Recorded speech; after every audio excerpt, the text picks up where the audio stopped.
नमस्कार दर्शकों, बहुत बहुत स्वागत है आपका पॉलिटिकल इंडिया में और मैं हूं आपके साथ शिवानी मांगवानी। तो मैं आज एक और महत्वपूर्ण वीडियो लेकर आई हूं आपके लिए, जो कि काफी फायदेमंद आपके लिए होने वाली है। तो जानने के लिए इस वीडियो को एंड तक देखिएगा। एक बड़ी प्रेरक कथा है हमारे रामायण में।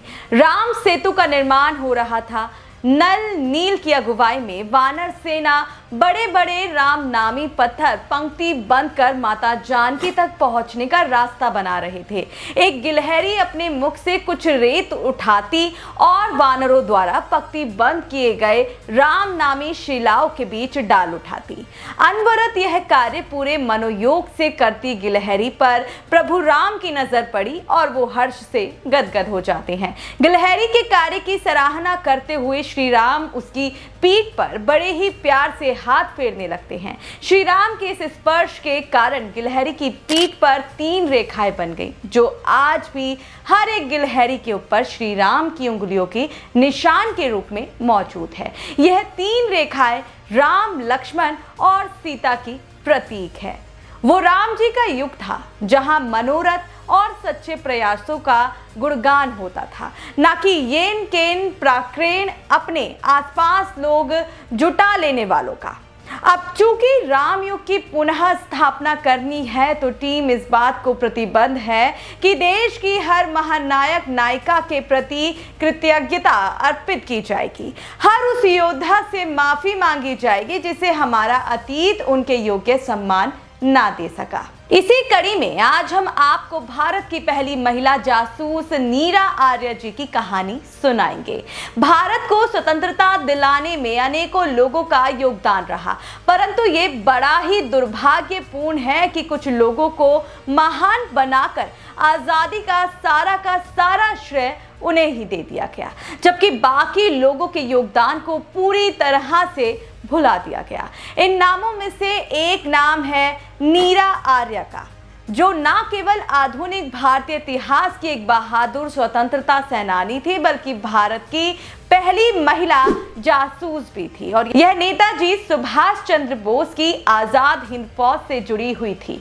आइए इनके बारे में विस्तार से जानते हैं। नीरा आर्य का जन्म 5 मार्च 1902 को बागपत जिले के खेकरा नामक नगर में हुआ था। इनके पिताजी का नाम छज्जूमल था और वह खेकरा नगर के बड़े ही प्रभावशाली व्यक्ति हुआ करते थे। कोलकाता में इनके पिताजी के व्यापार का मुख्य केंद्र था, इसीलिए नीरा आर्य और उनके भाई बसंत की शिक्षा दीक्षा कोलकाता में ही हुई थी। नीरा आर्य के अंदर भारत को स्वतंत्रता दिलाने को लेकर एक आग थी, इसीलिए अपनी पढ़ाई के दौरान ही नेताजी सुभाष चंद्र बोस की आजाद हिंद फौज की रानी झांसी रेजिमेंट में एक सैनिक के रूप में शामिल हो गई थी। परंतु इनके पिता अंग्रेजों से काफी प्रभावित थे, इसलिए उन्होंने अंग्रेज सैन्य अधिकारी श्रीकांत जय रंजन दास से नीरा आर्य का विवाह करा दिया था। विवाह के कुछ दिनों बाद ही दोनों लोगों के विचार न मिलने के कारण इनके बीच आपस में संघर्ष होने लगा और धीरे धीरे यह बढ़ता ही चला गया। नीरा आर्य विवाह के पश्चात भी नेताजी की आजाद हिंद फौज के साथ जुड़ी हुई थी और लगातार सक्रिय भी थी। परंतु जब यह बात श्रीकांत को पता चली, तब वह बहुत नाराज हुए और नीरा की जासूसी करने लगे। एक दिन नीरा नेताजी से मिलने के लिए उनके पास जा रही थी, तभी श्रीकांत भी उनके पीछे पीछे चले गए और वहां पर जाकर उसने नेताजी पर गोली चला दी।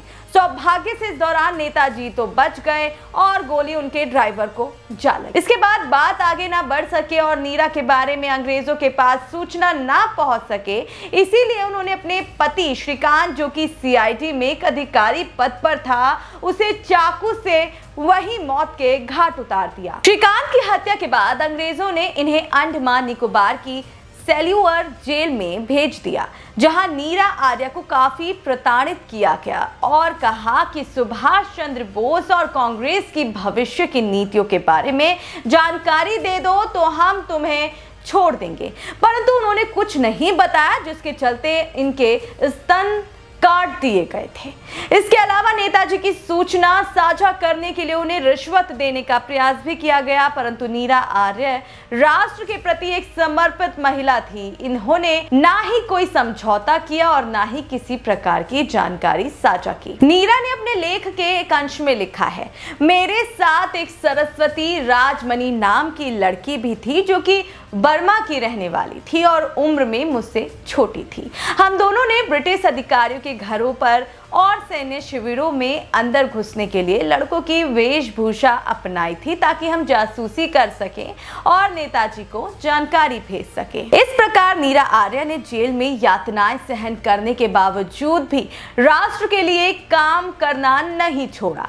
नेताजी सुभाष चंद्र बोस ने नीरा आर्य की वीरता को देखते हुए इन्हें भारत की प्रथम महिला जासूस की उपाधि दी थी।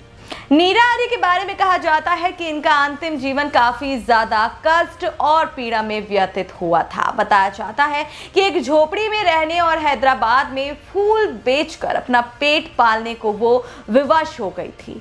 जरा सोचिए, यह कितनी दुर्भाग्यपूर्ण बात है कि देश के लिए उन्होंने जो कुछ किया, देश को स्वतंत्रता दिलाने में उन्होंने जो योगदान दिए, उसके बाद भी उन्हें ऐसे नजरअंदाज किया गया कि मृत्यु के बाद इतिहास की किताबों में 2 पन्नों में भी उनके हिस्से भी नहीं आ सके। सोचिए कि ऐसा होना कितना कष्टदायक। 26 जुलाई 1998 को चार मीनार के पास उस्मानिया अस्पताल में नीरा ने अंतिम सांस ली थी और इन्होंने मेरा जीवन संघर्ष नाम से एक किताब भी लिखी थी, जिज इस कृतज्ञ राष्ट्र के हर नागरिक को पढ़नी चाहिए। हमने हमारे सच्चे नायक नायिकाओं को भूला बिसरा कर उनके साथ जो अन्याय किया है वो एक कृतज्ञ राष्ट्रवादी होने की पहचान नहीं है। आइए संकल्प करें कि नीरा आर्य जी के बारे में देश की बिटिया बिटिया जाने, देश का बेटा बेटा जाने। तो कैसी लगी आपको हमारी एक और इतिहास से जुड़ी ये महत्वपूर्ण वीडियो? हमें कमेंट बॉक्स में अपनी राय जरूर दें। साथ ही अगर आप और वीडियोस ऐसी चाहते हैं तो हमें कमेंट बॉक्स में ये भी बताएं। धन्यवाद।